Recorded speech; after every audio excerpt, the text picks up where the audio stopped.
Ողջույն, ծովահայերն է եթերում, ես Աննա Մարտիկյանն եմ։ Հայաստանի տարածքից հայտնաբերված պատմական շրջանի շնաձկան ատամն ու մինչև 1 կիլոմետր ջրի խորքերում ապրող ծովային կենդանիների հետքերը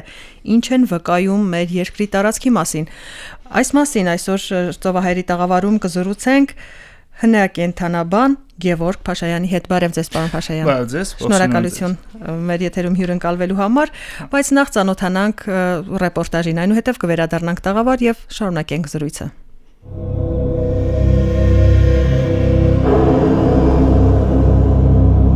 Ինչպիսին է եղել մեր երկրի տարածքը միլիոնավոր տարիներ առաջ, ովքեր կամ ավելի ճիշտ կլինի ասել, ինչ կենդանիներ են ապրել մեր մոլորակի այն անկյունում, որտեղ հիմա մենք ենք ապրում։ Այս եւ շատ հարցերի պատասխաններ գտնելու համար ուղևորվեցինք Արմեն Թախտաջյանի անվան բուսաբանության ինստիտուտ։ Մեզ դիմավորեց կենսաբանական գիտությունների դոկտոր Իվան Գաբրիելյանն ու ոգևորությամբ հայտնեց. շուտով ինստիտուտի հնաբուսաբանության կազմում ստեղծվող թանգարանն իր դռները կբացի այցելուների առջև։ Բուսաբանականից բացի մենք զուգահեռ նաև ցուցադրում ենք Հայաստանի նախկին ծովային եւ օվկիանոսային կյանքը եւ դրանցում ներկայացված փորոտանները, ձկները, դրանցի շնաձկները մասնավորապես։ Հայաստանում մենք գտել ենք ծովային հարուստ կյանքի հետքեր, քարացուկներ, դրոշներ։ Սկսած պալեոզոից,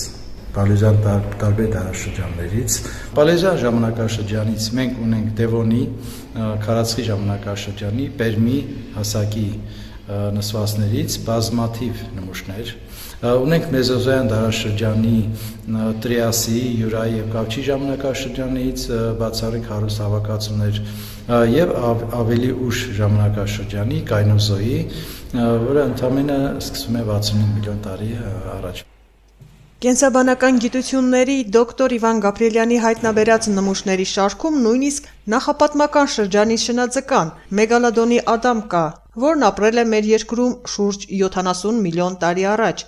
Թե ինչ կարող է այն վկայել մեր երկրի պատմական տարածքի մասին, գիտնականն է պատմում։ Վայոց-Ձորի մարզի Խնձորդ գյուղի շրջակայքի նսվածներից է հայտնաբերվել այս ատամը, հայտնաբերվել է իմ կողմից 1998 թվականին։ Մենք այդ տարի փորձում էինք Հայաստանի տարածքում գտնել Կավճի ժամանակաշրջանի ֆլորա, բուսականություն, քանի որ սահմանազատումը հետսովետական պարզեց, որ Հայաստանի Կավճի ժամանակաշրջանի ֆլորայի տեղավայրը ցավոք գտնում է մի քիչ անկողմ սահմանից եւ գտնում է Նախիջևանում։ Մենք որոշեցինք նմանատիպ տեղավայրերից ուսումնասիրել եւ Հայաստանի տարածքում տարածքում Հայաստանի Հանրապետության գտնել Կավճի ժամանակաշրջանի ֆլորա։ Դա մեզ հաջողվեց, բայց զուգահեռ մենք այդ բուսականության միջև գտնվող այլ շերտերում, ծովային նսվածներում գտանք նաև բազմաթիվ երկբեղկանի խխունջներ, ծովային ոզների քարացուկներ, ինչպես նաև այս շնաձկան ատամը։ Դա մեր այդպիսի պատմություն ֆլորայի փնտրելու արդյունքում մենք գտանք եւ ֆլորա եւ կենդանական հարուսաշխարհ եւ շնաձուկ եւ ծովային ոզներ։ Օրինակ սա անցյալում գտնված ամենահայտնի շնաձկան ատամնային կառուցվածքի նկարն է, շնաձկան վերակառուցումն է, որ այսօր ցույց է տալիս ինչպես են այս հիպոթետիկ ատամները կամ ատամնաշարը ինչպես է տեղավորված եղել ծնոտում շնաձկան, այստեղ հնագույն մեգալոդոն շնաձկների կարելի ասել ռեկոնստրուկցիաներն են կամ ժամանակակից սպիտակ շնաձկան հետ համատած հնագույն շնաձկները, այստեղ այդպիսի մի շնաձկան ատամ է ներկայացված Խնձորոտի Կավճի ժամանակաշրջանի այս հետաքրքիր գտածոն։ Հետազոտությունները պարզել են, որ գտնված ատամը պատկանել է մոտ 1.5 մետր երկարությամբ մի փոքրիկ շնաձկան։ Հիմա փորձում եմ պարզել տեսակը։ Գևորգ Փաշայանն է զբաղվում շնաձկան ինքնությունը պարզելու գործով, իսկ կենսաբանական գիտությունների դոկտոր Իվան Գաբրիելյանն էլ չի բացառում, որ սա կլինի նոր տեսակ գիտության համար։ Փորձենք հասկանալ ինչպիսին է եղել նախկինում մեր տարածաշրջանը, կտեսնենք, որ այստեղ եղել է օվկիանոս, արդեն այստեղ անջատվում էին հնդկական եւ միջերկրական ծովերը, բայց դեռևս մեր տարածաշրջանում Ղզիա խմբեր էին հսկայական, ինչպես այսօր Օվկիանիայում է։ Իվան Գաբրիելյանն ասում է, եթե չհաշվենք պալեոզոյան շրջանը, ապա պատմական ժամանակահատվածի 4/5-ը մեր երկրի տարածքում գերիշխել են ջրերը եւ գերակշռել են ծովային կենդանիները։ Այդ մասին փաստում են ինստիտուտի պահոցներում եղած գտածոները։ Դրանց շարքում օվկիանոսային մի կենդանու դրոշմ կա, որն ապրում է օվկիանոսի 1 կիլոմետր եւ ավելի խորություններում։ Այն փաստում է, որ այդ ժամանակաշրջանում մեր երկրի տարածքը գտնվել է օվկիանոսի 1 կիլոմետր խորությամբ հատակին։ Սա հալոզաուրիդե խմբին պատկանող խոր ջրի անցուկ է։ Սա մեզ նվիրել է խնձորոտից Անահիտը, ով սարից այս 20-30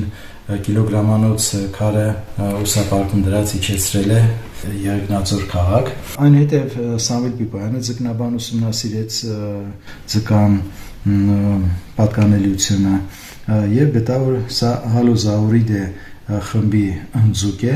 որի այսօրվա համարժեքները ապրում են 1 կիլոմետր եւ ավելի մեծ խորություններում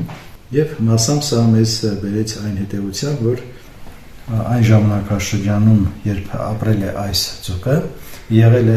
ծովային ճաղայր եւ ունեցել է մինիմում 1 կիլոմետր խորություն, գոնե 1 կիլոմետր խորություն։ Եվ սա դարձել Կավճի ժամանակաշրջանի նստվածք է, որը վկայում է այդ ժամանակաշրջանի կյանքի մասին։ Արմեն Թախտաջյանի անվան բուսաբանության ինստիտուտի պահոցների հարուստ նյութին հնարավոր չէ ծանոթանալ մեկ օրում։ Շուտով, սակայն ինստիտուտի հնաբուսաբանության կազմում ստեղծվող թանգարանն իր դռները կբացի այցելուների առջև եւ շատ բան կպատմի մեր երկրի տարածքի միլիոնավոր տարիների անցյալի մասին։ Պարոն Փաշայան, դուք հնագենթանաբան եք եւ հետաքրքրված եք նաեւ ջրային կենդանիներով։ Օրինակ, այդ շնաձ ձկան ատամը, որը հայտնաբերվել էր մեր երկրի տարածքից, ինչը վկայում մեր երկրի տարածքում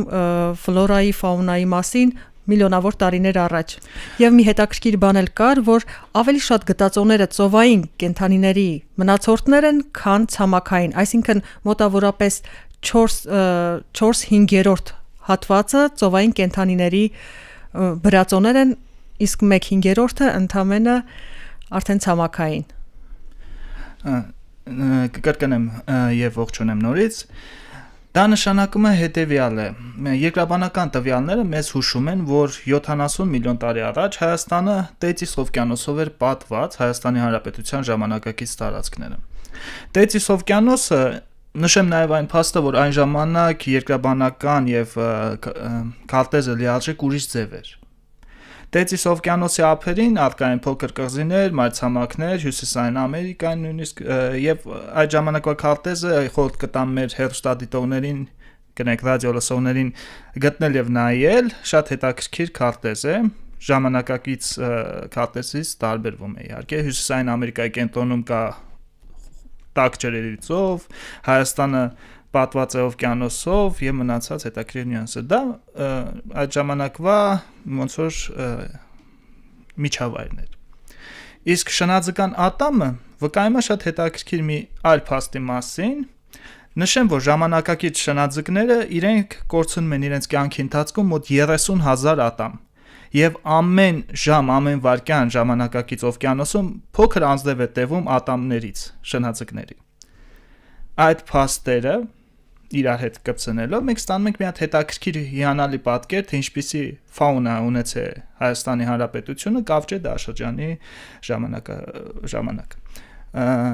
Շնաձկներից բացի մենք ունենք ամոնիտներ, բիլիմնիտներ, ծովային ֆաունայի եւ պալեոնտոլոգիայի ամենահայտնի գտածոներից մեկն են։ Ամոնիտները դրանք այն կենդանիներն են, որոնք 1 կիլոմետր խորության ջրերում են ապրում։ Ամոնիտները այնքան բազմազան են, որ իրանք դարձել են ժամանակային մարկեր։ Այսինքն ամոնիտի տեսակը հայտնաբերելուց դուք կարող եք կոնկրետ ժամանակահատվածը իմանալ մի քանի 100,000 տարվա տարբերությամբ։ Բազմաթիվ տեսակներ են եղել, նրանք ցեֆալոպոդներ են, մոլյուսկներ, ժամանակակից ութոտնուկների ազգակիցները, որոնք խեցի մեջ էին պատված։ Հայաստանում նույնպես հայտնաբերվել է բիլիմնիտներն էլ, նրանց մոտակա ազգակիցները, իսկ ամոնիտ անունը եգիպտական աստված Ամոն-Ռայից է գալի, ու նկատի հնեաբանների համար իր խեցին շատ նման էր իոգրիֆի գրված տեսքին։ Մենք նաև ունենք այստեղ դուք նշեցիք խորջերյա ձկան դաջվածք, որը հայտնաբերվել եւ գտնվում է թանգարանում հնեաբուսաբանական,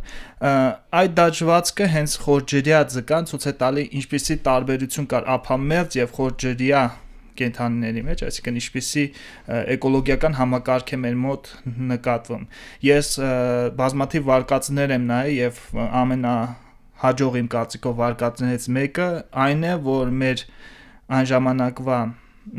տեսքը տարածաշրջանի նման էր Ռումինիայի տարածքում գտնվող Հացեք նախապատմական կղզու մոտակա ջրերին կամ ժամանակակից Աֆրիկայի, հարավային Աֆրիկայի Հանրապետության ամենաներքին մասում, ամենահարավային մասում, որտեղ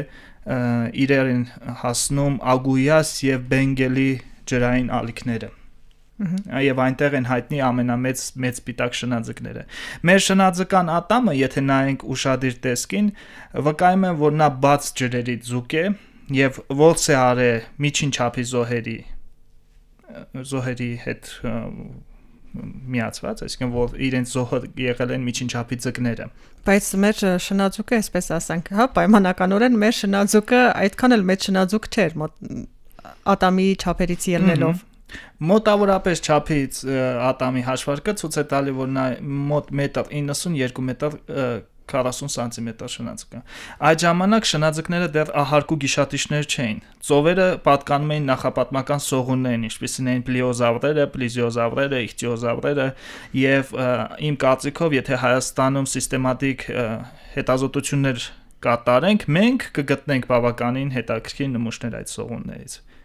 որովհետեւ երկար ժամանակ Հայաստանը պատված է եղել օվկիանոսով եւ դրանից հետո ծովով, տաք ջրերի ծովով եւ սողունների հետքը անպայման պետք է լինել։ Հայաստանում նույնիսկ գտել էին դինոզավրի ոսկոր փոքրիկ եւ թռչող սողունի ոսկոր։ Դուք մի հետաքրքիր փաստ նշեցիք, որ շնաձկների թափվող ատամների մասին, եթե եղել է օվկիանոսի տարածք, հետեւաբար պետք է որ այդ շնաձկան ատամների անձրևի տարափը թափված լիներ նաև մեր երկրի տարածքում, եւ դա միակը չէ։ Պետք է ուղղակի ուշադիր նայենք մեր ոտքերի տակ, կոպիտ ասած։ Այո, եւ Հայաստանում բրածոների հետ աշխատանքի կուլտուրան դեռ նոր է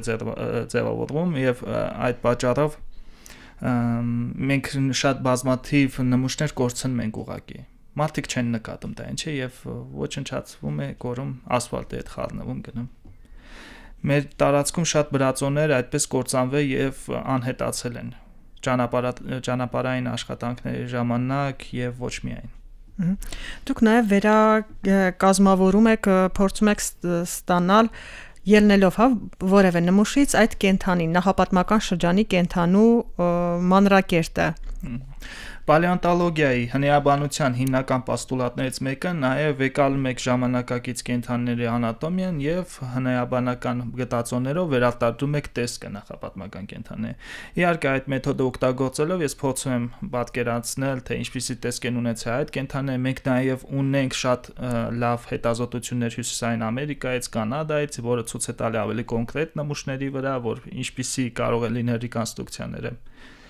Եվ այո, մենք փորձում ենք այդ փոքր ֆորմատն ներբերել Հայաստան ռեկոնստրուկցիաների։ Եվ այդ վերամոդելավորման, հա, կենթանու, այսպես ասած, վերամոդելավորման արդյունքում դուք մի քանի կենթանիներ ստացել եք։ Ինչպիսի ճշգրտություն են կամ ինչպես եք հաշվարկում ճշգրտությունը։ Օրինակ ինձ համար այդքան էլ պարզ չի։ Արդյոք ներկատեսքից ելնելով ու մի փոքր բրածո, հա, մի փոքր ատամով կամ մի փոքր ոսկորով կամ հետքով կարելի է վերամոդելավորել կենթանուն, թե ինչպիսին է եղել օրինակ 200 միլիոն տարի առաջ։ Դե հայտնի պալեոնտոլոգ Ժորժ Կյուվիեն ասում էր ինձ տվեք մի ատամ եւ ես կասեմ դա ում ատամներ։ Դա իհարկե մի քիչ չափազանցրած է, բայց ժամանակակից գիտությունը այնքան է զարգացել, այնպեսի ստույգ մեթոդոլոգիա կա, որ վեկալենք այդ շնաձկան ատամը եւ օրինակով ցույց տանք թե ինչպիսի եզրակացությունների կարող են կանգ։ Մենք գիտենք, որ շնաձկները կրճիկավոր ձկների ազգի ներկայացուցիչ չունեն կմախք ոսկորային, իրանցը կրճիկներից է կառուցված եւ այդ պատճառով ֆասոլիզացվում, քարացվում են միայն ատամները։ Մենք ունենք ինչ-որ չափի ատամներ։ Մենք շատ տեսակների ատամներ ունենք, սկսած 400 միլիոն տարվանից Անտարկտիդ լամա տեսակից օրինակ, մինչև հսկայական մեգալոդոնը, որը թերևս նախապատմական շնաձկների շրջանում աստղ է հանդիսանում։ Վեկալում ենք ատամը եւ ատամի տեսքին ենք նայում։ Ժամանակակից մեծ սպիտակ շնաձկան ատամը եռանկյուն է։ Վագրային շնաձկան ատամը նման է կանսերվաների բացիչի։ Կեռանկի նման, դա հարմար է կերյանների պատյանը կոտրելու համար։ Ավազային շնաձուկը անգլերեն հնչում է sand shark, իր ատամները սուր եւ բարակ են ձկներին բռնելու համար, այսինքն եւ դա ոչ միայն շնաձկների մոտ, տարբեր կենդանիների մոտ նույն ձևի մեթոդոլոգիան կան։ Սուր բարակ ատամները հարմար են սղլիկ զոհին բռնելու համար։ Կեռիկի նման ատամները հարմար են կոտրելու համար, իսկ եռանկյունի ատամները միս կտրելու համար։ Այսինքն, ինչպես դատա ձգաբանությունը մի փամփուշտից իմանում են դա 5.65 կամ այլ կոլիբրեր են, դրամաչափեր են։ Նույն ձև էլ պալեոնտոլոգիան մի ատամից փորձում է հասկանալ, թե ինչ զոհի եւ գիշատիչի հարաբերություններ են եղել 70 միլիոն տարի առաջ։ Ամեն հնեաբան ինքը դետեկտիվ է իր բնույթով եւ պահվածքով, Շերլոկ Հոլմսեր, որոնք աշխատում են այդ սերիայում։ Հետաքրքիր համեմատություն է Շերլոկ Հոլմսերի հետ կապված, իսկ ինչպես առաջացավ ձեր սերը հանդեպ հնեա կենդանաբանություն։ 1999 թվականին BBC-ն արտադրեց Զբոսանք դինոզավրերի հետ ֆիլմը, անգլերեն Walking with Dinosaurs, եւ ես 7 տարեկան ժամանակ առաջի անգամ տեսա այդ ֆիլմը եւ այդ ամենից սկսած ես երևի գրեթե 4 լեզվով ոչ մի ֆիլմ բաց չեմ թողել նախապատմական կյանքի հետ կապված եւ գնալով ավելի խորացնում եմ իմ գիտելիքները այդ ամենին։ Դա ոչ միայն ինչ-որ հետաքրքիր, դա արդեն կյանքի մի մաս է դարձել։ Ես երբ որ նստած եմ այնում ինչ-որ մի սրճարանում անձեռնոցիկի վրա արդեն իսկիզներ եմ անում, թե ինչպիսի շնաձուկ ա եղել կամ ինչպիսի ատամներ կունենային այս եւ այն կենդանիները։ Նույնիսկ սպեկուլատիվ էվոլյուցիոն տեսություններ եմ մտքումս պատկերացնում։ Օրինակ ինչպիսի կենդանիներ կլինեն մոտ 10 միլիոն տարի հետո, որ տեսակները սաղ կմնան, որերը կվերանան։ Հիմիկվա ժամանակակից մեր դելֆինները, կետերը 5 միլիոն տարվա ընթացքում կվերանան, որ կենդանիների խումբը կգրավի այդ նիշը։ Հետաքրքիր մի հաց։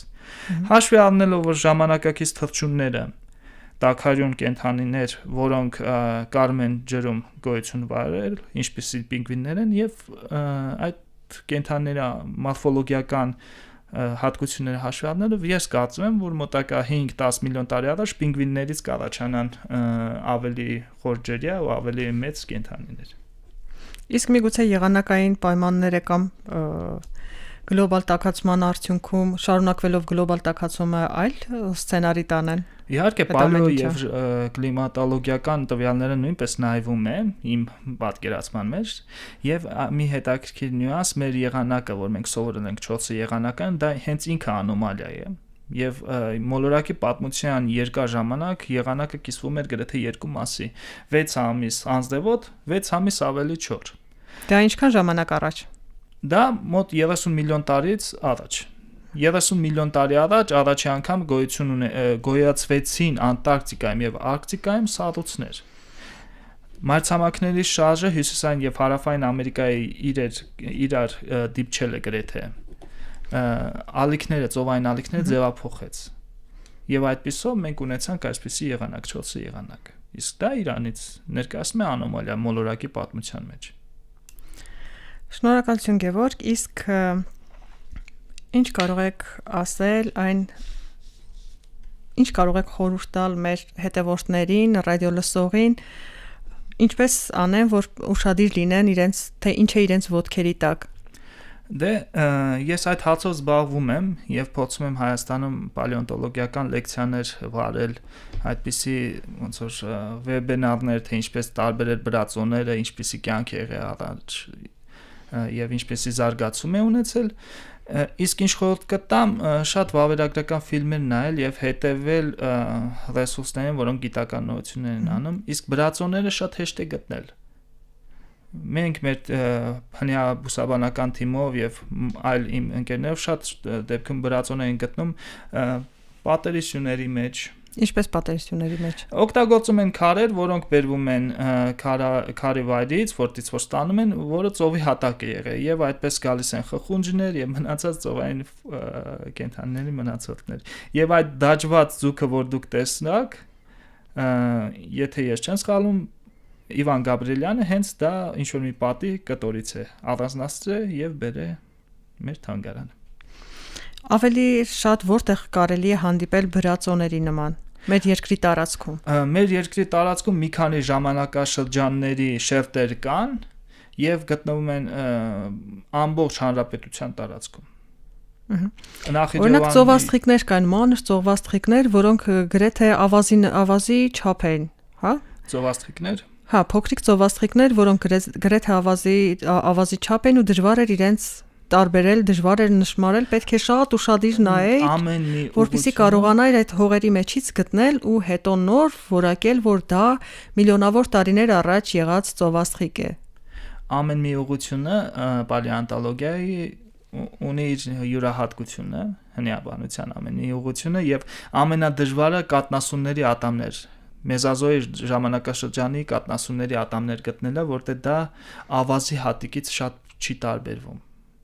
Պատկասեք մուկիկի չափ կենդանին ինչ ատամիկներ պիտի կորցրած այնի, որ 70 միլիոն տարի, 80 միլիոն տարի չորանա եւ ֆասոլիզացվի, ու դուք պետք է այդ ավազից գտնեք։ Ավելի հեշտ է գտնել